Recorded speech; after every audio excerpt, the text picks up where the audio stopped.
ìgbà ọ̀tún ti dé ọmọ Odùduwà.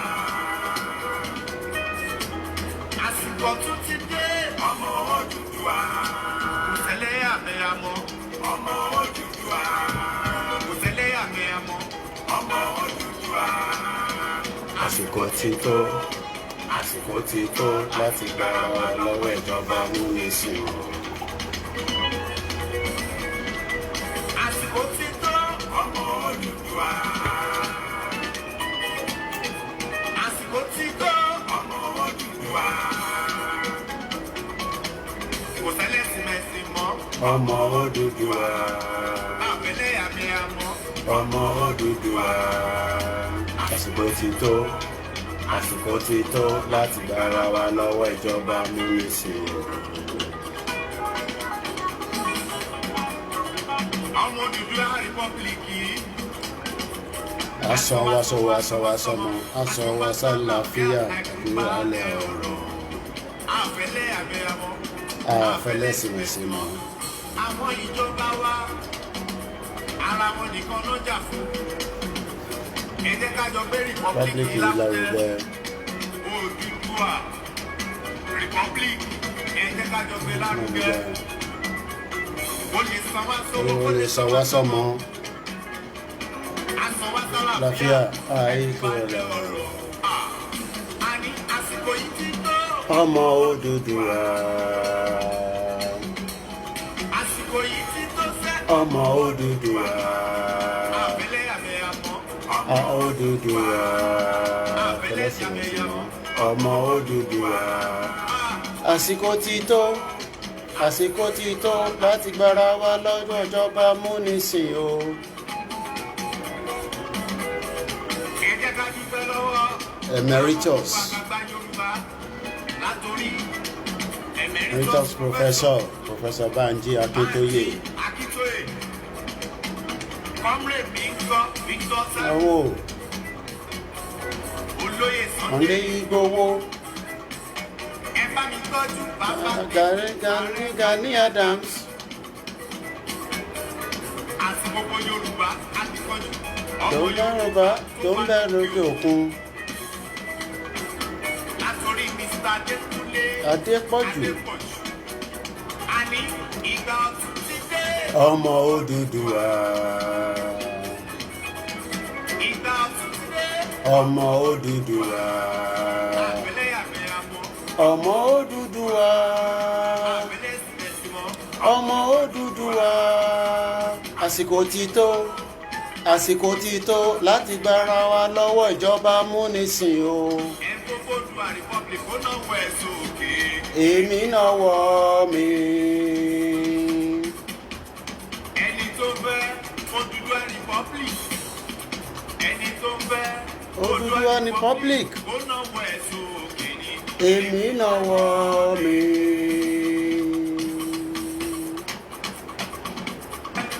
Owó Odùduwà ó Ó náà náà wọ wọ̀ ẹ̀sùn ẹ̀sùn òkè. òkè. Èmi náà wọ̀ mí. Wow, it's another beautiful Thursday, 27th of May, 2021.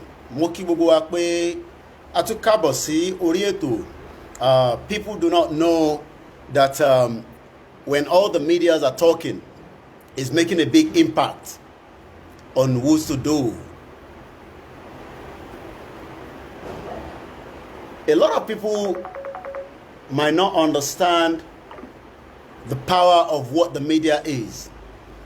But a dúpẹ́ fọ́lọ́run pé gbogbo wa pátápátá a ti ṣiṣẹ́ débi tí àwọn tí wọ́n fẹ́ gbọ́ wọ́n ti ń dá sí orí ètò náà.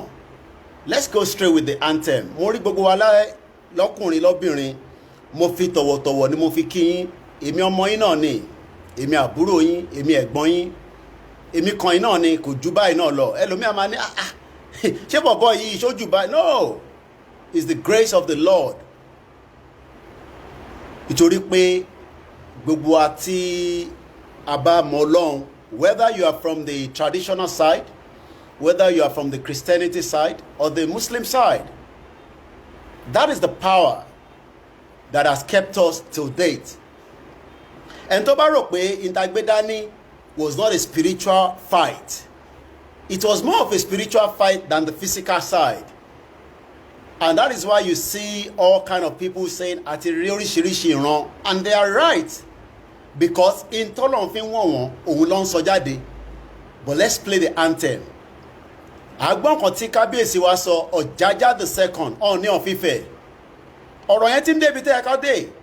Níjọ́ Sunday a rí tí àwọn ẹgbẹ́kẹ́gbẹ́, àwọn ẹgbẹ́ amúgbó tó ń pera wọn ní APC, thinking that they still have the right on us. Àwọn bàbá tó yẹ kọ́ ti gbàgàmù sẹ́gbẹ́ kan nígbà tí mo wo màmá wa Yèyé Dára lánàá. Àwọn bàbá yẹn ṣé àwọn bàbá yẹn ló ti máa àwọn bàbá tó lè jẹ́ kankan tán. They think they still have the power, but wọ́n ti gbàgbé pé Ọlọ́run ti gbàgbára kúrò lọ́wọ́ wọn. Àwọn ọ̀nà Ọlọ́run gbàgbára fún wa, but ó gbàgbára kúrò lọ́wọ́ gbogbo àwọn tẹ̀yìn pè ní alágbára, whether they are the Tinubus, the governors, the senators, the House of Rep, until they come back and realize that in táwa ń jà fún is what is the right thing, and we must fight it to the end. So some of them might not understand, but the message is already with them. Message ta fẹ́ kọ́ gbọ́ pé àwa ọmọ káàárọ̀ òjíire, àwa ọmọ Yorùbá, àwa ọmọ adúláwọ̀, àwa tá à ní gbà. Forget about the money that they have. Wọ́n ò lè fi owó yẹn ra iyì. Wọ́n ò lè fi owó yẹn ra in tó wà nílẹ̀. They might throw all the resources that they have into this, but they cannot win the battle because the battle has been won already. Some people will say, but you are still inside Nigeria. As you know, Nigeria, when the whole temperature rise again, the whole system will shut down completely. And those that you think are the powerful people within the society will be the first people to run out of that system. Let's play the anthem.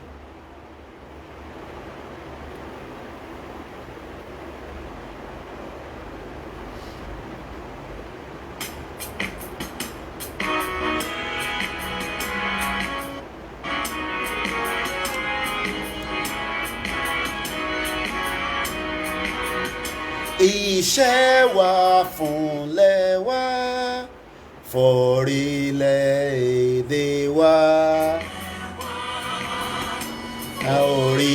Orílẹ̀-èdè wa, ká gbéga, ká gbéga, ká gbéga fàlẹ́rí. Ìgbàgbọ́ wa ni pé bá ti bẹ̀rù làbọ̀ mọ́, ká ṣiṣẹ́, ká ṣiṣẹ́, ká ṣiṣẹ́, ká jọlá. Ìgbàgbọ́ wa ni pé bá ti bẹ̀rù ṣẹ́, ká ṣiṣẹ́, ká ṣiṣẹ́, ká jọlá. Ìkan àtòmìnira ni ẹ jẹ́ ká máa lépa, tẹ̀síwájú fọ̀pọ̀ ire àtòhun tó dára. Ọmọ Oòduà dìde, bọ́ sípò ẹ̀tọ́ rẹ. Ìwọ ni ìmọ́lẹ̀ ògo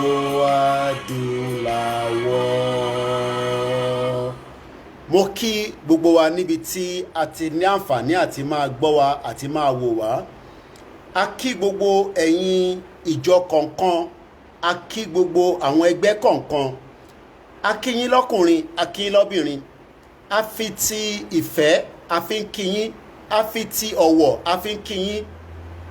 A fi kí ọlá, nítorí pé Ọlọ́run tó ní ọlá, òun ló fi àsìkò yìí sílẹ̀. Whether you are looking at it from the astrological part of things, ẹlòmíà máa ní kí ló tún sọ lẹ́nu, kí ló kan astrology pẹ̀lú nǹkan tá à ń sọ ẹ̀. Àkọọ́lẹ̀ ti wà pé in táwa ń ṣe yìí, in tí gbogbo àjọ jókòó tajọ́ ń gbọ́ra wa tajọ́ ń ṣe yìí, àkọọ́lẹ̀ yẹn ti wà ní. There is no doubt about it. Ṣẹ̀wárà àwọn tí wọ́n ṣe ń deceive ara wọn, and they are thinking that they are the PDP, the APC, wọ́n ń pera wọn ní elders. Àwọn feel pé àwọn lọ́sì máa jẹ́ jagambeg wà ní Koiki Yorùbá yìí, èyí ó dà pé kò tí dán mọ́rán dáadáa. You know, when I start speaking English, I know òyìnbó yẹn náà ti pọ̀ jù. But let me say this clearly. The people that you think are the leaders, are the elders, the power is no longer in their hands. The power has been taken away from them. And there's no doubt about that. Oh, the MixLR. Emma Binu, let me start that quickly. Yes, we need to start the MixLR because we have a lot of our people that we want them to save money. The MixLR is a system just like a radio station. And it's not the radio station.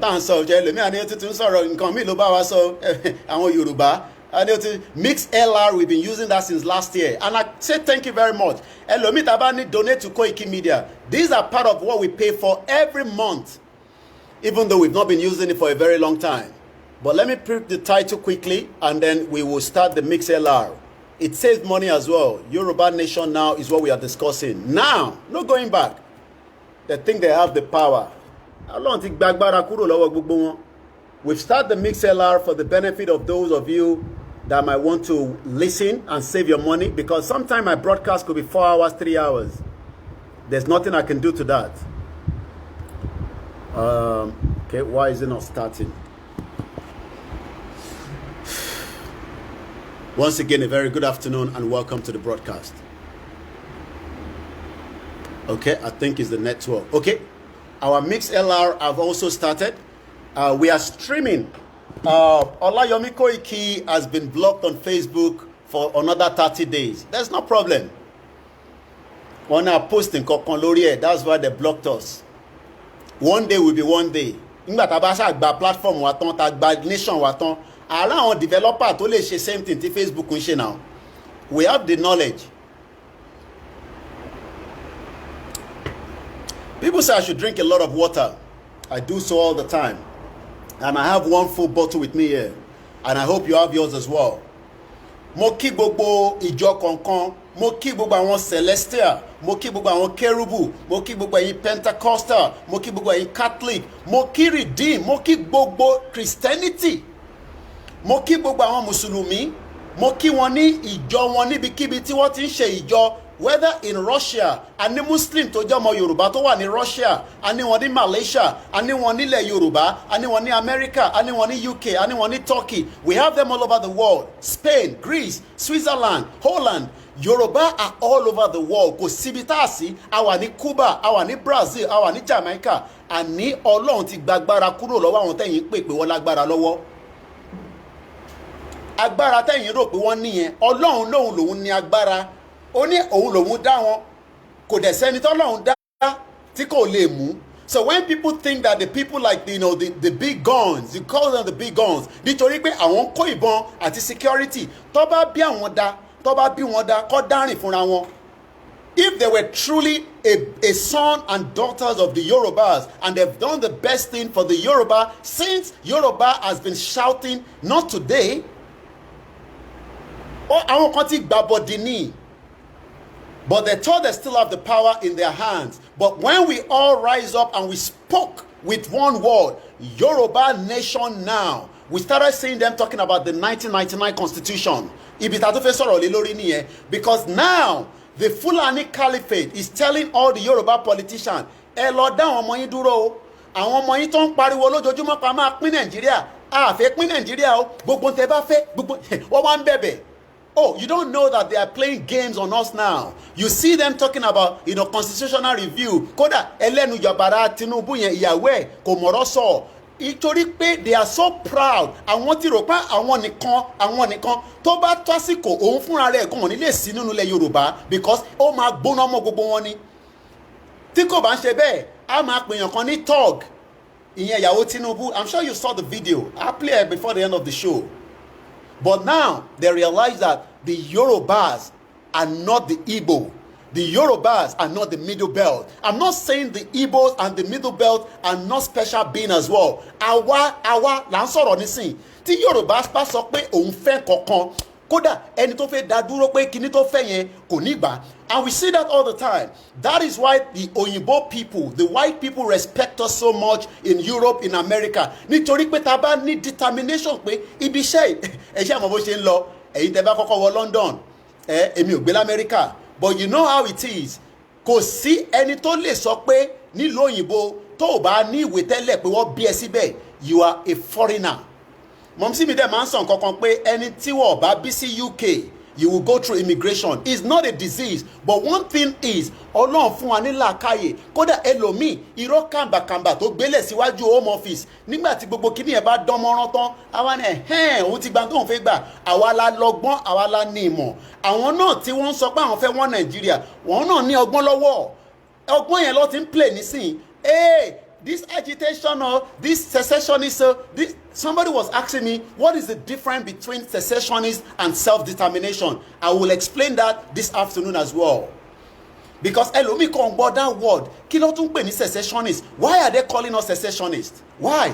Kí ló dé tó ṣe ń pè wá bẹ́ẹ̀? Èmi á ṣàlàyé fún yín. Because that is the only language they are trying to deceive the gullible Nigerians. Do you know that those are still thinking they are Nigerians? I was listening to my brother Mayegun. I listened to all the media presenter because I share knowledge from them as well. The last show tí Mayegun ṣe, which was yesterday, and the truth is always there. Even those that are saying they are Nigerians, look, you are only deceiving yourself because you cannot prosper in Nigeria of today. There's no doubt about it. You are only looking for opportunity to travel out and forget about Nigeria. But when you are still in Nigeria and they are deceiving you, I appreciate everyone watching us from Instagram. We are live on Instagram as well. 2 platforms on Instagram, 2 on Facebook. One of our Facebook has been down, Olayemi Koiki, for 30 days. I'm not worried. And we are live on YouTube and we are live on MixLR. Ẹ mọ̀ pé tó bá jẹ́ pé a bẹ̀rẹ̀ sí ń pariwo because ariwo là ń pa o. Ẹ mọ̀ pariwo là ń pa. But before I go into it as well, for those that are in doubt of the upcoming rally in Ekiti, there's been a lot of bulala that is happening there. We are all one.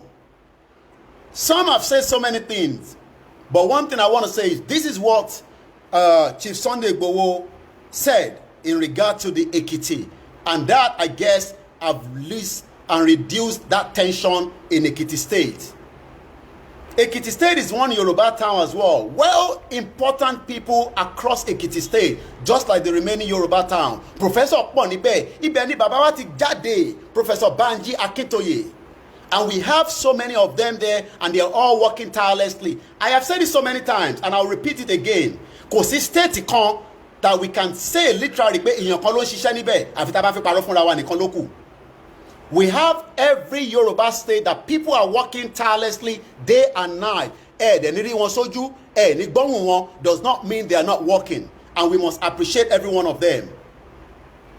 So when people say that one state is better than the other because there's a particular person there, no, every state is important. But when we have people that have different mindset, but we give glory to God. And I'm going to play that audio, but I want to be careful. I'm not playing the wrong audio from different conversation between myself and my boss. I call him my boss. You know, he called me the coordinator. I'm talking about Chief Sunday Igboho. You're just going to kill yourself for nothing. Every person will have opportunity at some point. So when you hear that I have access to him and blah, blah, blah, does not mean anything. I am just doing my own part. Chief is doing his own part. You want to play party to anybody. So let me get that right before I start playing a different audio between myself and my boss. And I think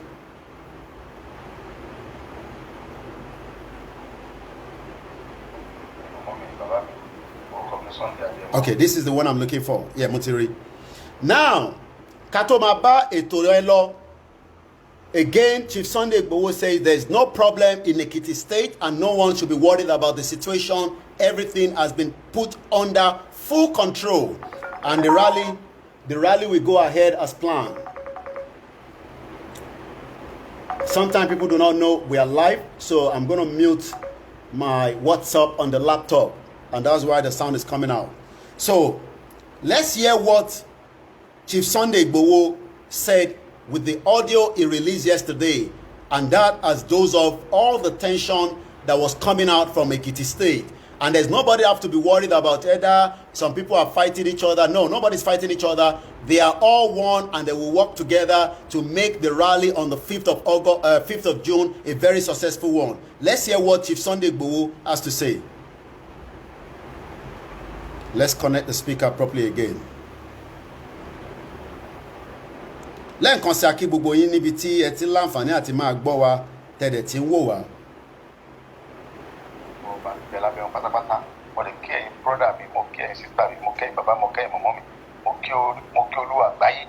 Okay, I might have to, I know why it's not coming up properly. So I'm going to have to, because the WhatsApp works tirelessly. So what I'm going to do, I've reset the WhatsApp again, and then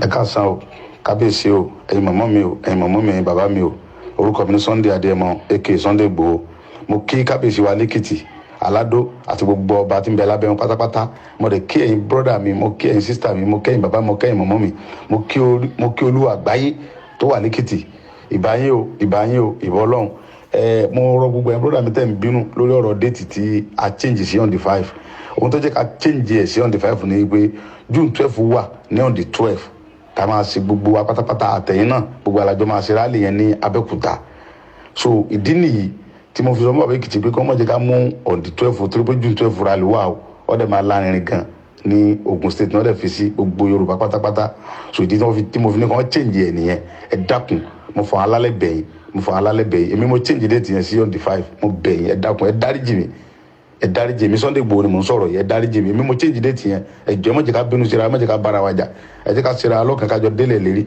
ẹ jọ̀ọ́ mo fọlọ́n bẹ mo fọ alálẹ̀ bẹ̀ ẹ dákun ẹ má bínú ẹ jọ̀ọ́ ká ní fídíò ni mo ṣe ní ẹ̀rẹ́ poli dọ̀bálẹ̀ ni mo wà mo bẹ̀ ẹ jọ̀ọ́ ẹ dákun èmi mo change date yẹn sí on the 5 torí pé June 12 rally wà ní Abẹ́òkúta ẹ ti gbọ́ ẹ jọ̀ọ́ mo fọlọ́n bẹ̀ ẹ dákun ẹ bá ń dáríjì Bàbá Èkìtì ẹ dáríjì ẹ jẹ́ ká dáríjì ra wa kẹ̀kẹ́ náà gbogbo wa má jẹ́ ká bára wa jà ẹ jẹ́ ká síra wa lọ́kàn kájọ délẹ̀ lérí ojú òde ní ti gbogbo wa ilé òní mú wa ọ̀dàlẹ̀ lójú ó tì àwọn tó là ní délẹ̀ lérí lójú ó tì àwọn tó fẹ́ dàní wa lójú ó tì ẹ dákun ẹ má jẹ́ ká àríwọ́ dàrú ẹja sẹ́ra wa lọ́kàn kọ́mọ̀ pé kọ́ tán di wọn ẹjọ́ àwọn tó làwọn fẹ́ gba Yorùbá ní sẹ́nu tí ń bára wọn jà yẹn èso oníwà ni wa ẹjọ́ èso láàlú ó lé oríta èso mọ́sẹ̀mí ọmọ èlò èso mọ́sọ̀mọ́ ẹlòmíì gan mọ́sọ̀ nìkan kánú gbogbo wa ṣe gbogbo wa lọ́rẹ̀ ara wa ni kájọ délẹ̀ lérí àjọ délẹ̀ lérí lágbà Ọlọ́run ojú òní tí wàá dàlẹ̀ lójú ó tì ẹ ṣé orúkọ mi lẹ́ẹ̀kan sí ní Sunday Igboho ẹjọ́ ẹ ṣé mo dúpẹ́ ẹ má bínú ẹjọ́. Ohun bàbá wa Chief Sunday Igboho òun ni ẹ ti gbọ́ yẹn adẹ ó pé the whole situation has now been resolved as well. So anyone that is still trying to call on that, I won't tolerate that. Let us move on. Bàbá ti sọ̀rọ̀. Ekiti State rally will hold on the 5th of August, just as we've been promoting it, and there's nothing wrong in that as well. Let's now come back to the reality. Why is it now that everyone is talking about the Constitution? I thought the Constitution was working for us. I thought we were all deceiving ourselves from 1999. That Constitution was the best for Nigerians. But when people like Professor Banji Akintoye and Ninas say that Constitution is the foundation of our problem, and it is also more reason that we will come out of Nigeria. Now everybody is running helter and skelter, talking about that same Constitution. Everybody, from the governor to every one of them, everybody is talking about Constitution. Why are they talking about this Constitution? Because there's a game plan behind it.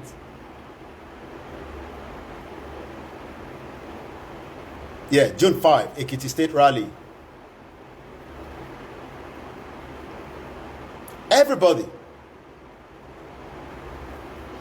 There will be rally in Lagos, but that is going to be confirmed when those committees that are working behind the scene, when they decide a date, they will tell us, and we will start talking about it as well.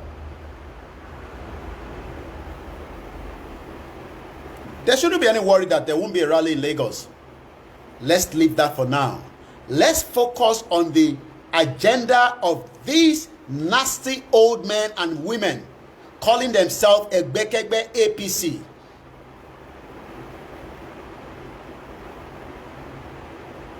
Yeah, I already corrected myself. 5th of June, not 5th of August.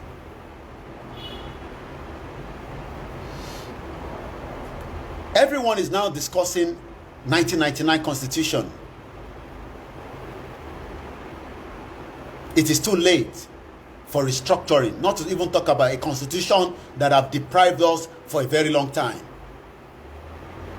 So this is now when they know that the constitution can be debated, can be discussed. Ẹ jẹ́ àkọ́kọ́ gbọ́n kan tí Kábíyèsí wá sọ Ọ̀jájá II, the Ọọ̀ni of Ife. Everybody's talking about insecurity. But the problem is Nigeria will break. Not even our royal father can stop it. They might not be able to come out officially and support us. Likewise, they cannot deny us of what we want. Wọ́n lè má lè sọ pé nǹkan báyìí làwọn fẹ́, but wọ́n lè deny in táwa ọmọ Yorùbá ń sọ pé a fẹ́ àfi tí ilé bá fẹ́ gbóná mọ́ gbogbo wọn. Ẹ jẹ́ àgbọ̀n kan tí Kábíyèsí sọ.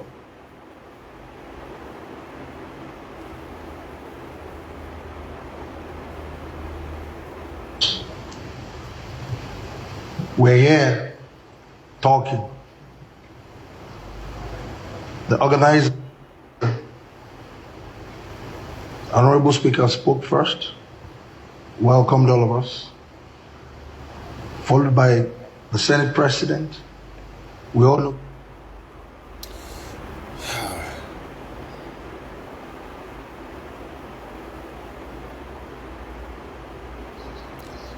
Mo wà lórí show nísìn, má pè mí nísìn, mo wà lórí show nísìn, please.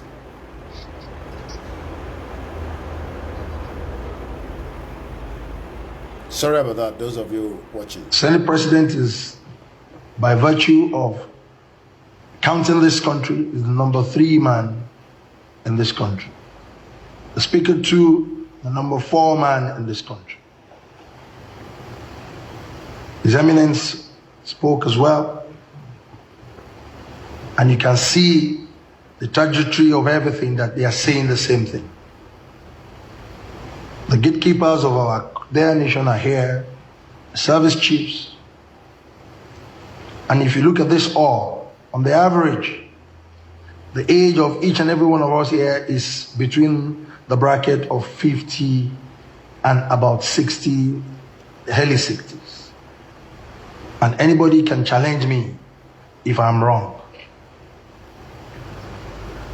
Our dear country that has brought all of us together here, the youngest serving governor is only 46 years old. And we all know the demography of this country.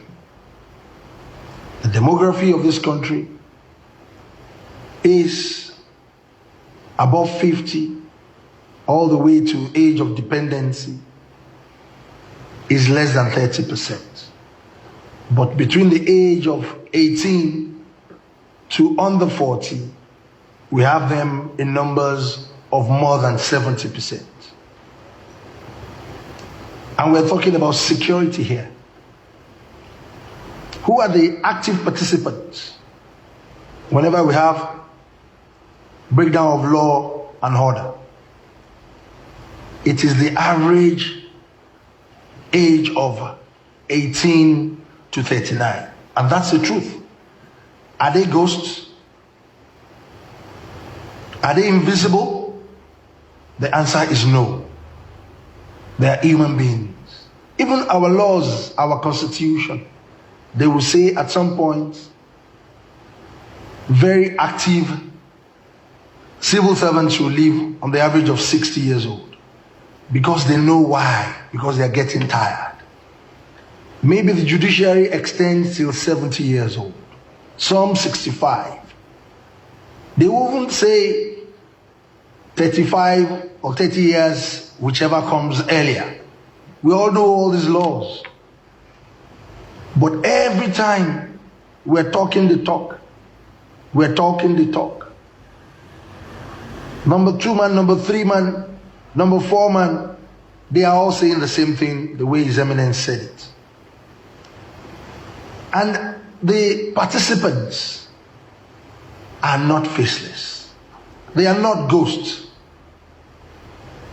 It is very idiotic and stupidity for us to be doing the same thing over and over and over again and expect a different result.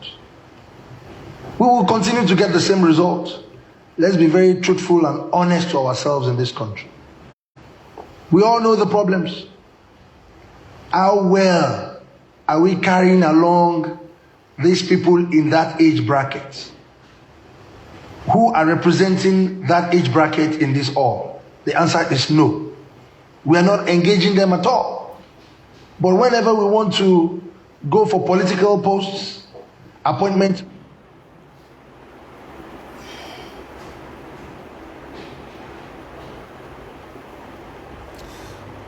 I'm going to pause it for a while. Everyone knows now that there's a problem coming.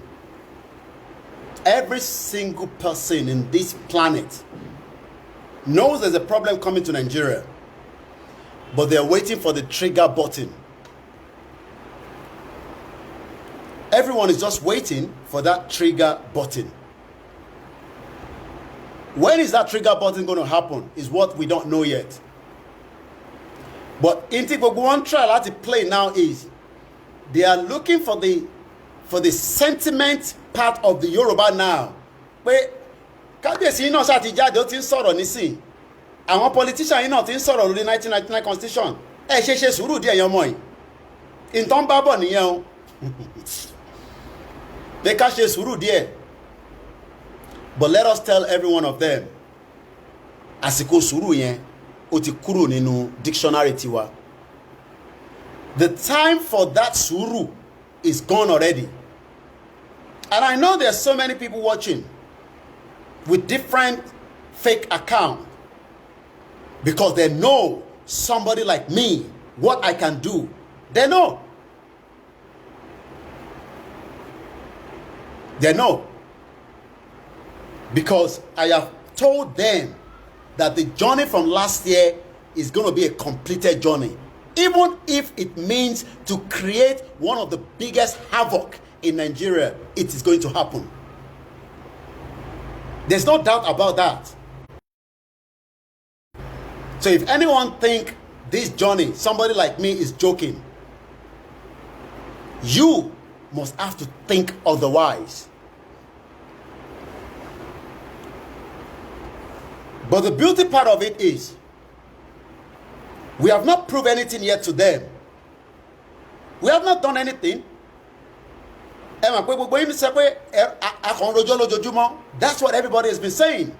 Because we know how to do best. But what I don't understand is what we can do to make life miserable for everyone that is living in the Southwest, thinking that they have superiority against us.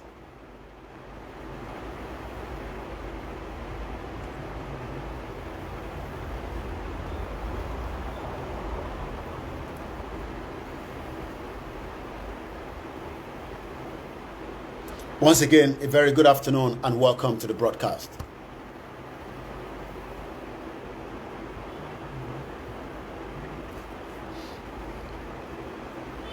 Mo wà lórí show ni mo ṣe ń disconnecting, mo wà lórí program. Mo wà ní èmi ò ṣe dé mo wà lórí program báyìí, mo wà lórí program báyìí nísìn. Mo wà live here.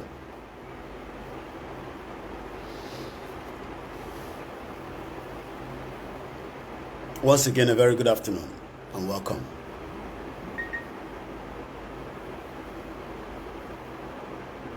The Yoruba politicians, the eldest ones, àwọn tó ti dàgbà,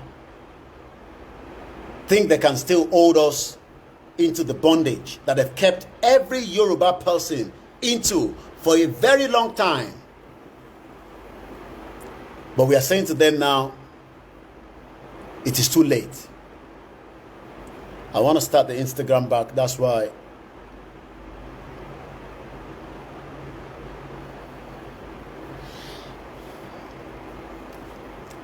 What are the strategies that we were going to use? We've used our voice láti fi sọ̀rọ̀ for a very long time. That means for 1 year, we were all talking the same thing, Nigeria or that, this, that. But my point of focus now is going to be within the Southwest alone. I don't care what's going on in the North.